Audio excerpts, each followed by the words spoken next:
Kasing India National Council Kalkarsha ne kejingaki persya banyat kali hasurok NH6 kebelas new syabapalat.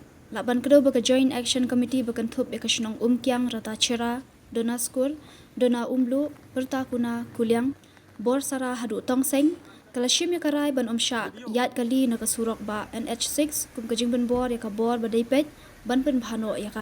Kejing persya yat kali kan sedang naduk kakat khandai tarik jeliu arja pesau ter-ter. Kalau ia ni kapor, senangu sebut ia kiri nak buat kau.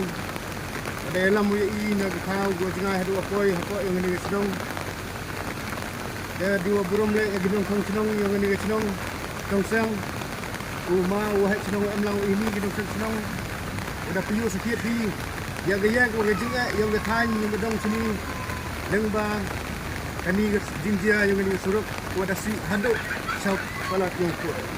Kata orang teh, i hawada yoi yang bagi lak pakai kubor. Wapi kam ka Joint Action Committee.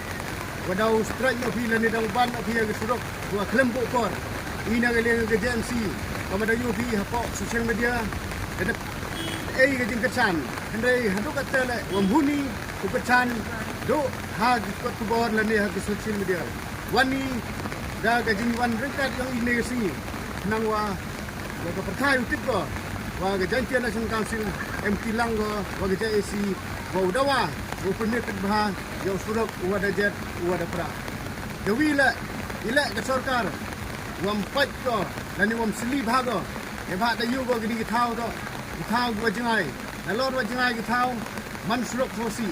Hato, lada jia gaya gidi sausi, lada gikon kena, lada gidi mandai gemanpa, M2 Armet, hawa mutki, Ulah hospital, yo aji sumar go bahag go mit, penban ada dia wajib sausi, dia go stability, yo bak klik, kat wagam te ke sarkar entah muhim kia go but, kenang wa gani gaji aki yang i uman go wakut, lemda ke sarkar, muhim kia go ini, gaji jing aki ina galiang yang ga jansi, ibu kecan ya ka met komensim, wa ya gapor go wambu di i kecani.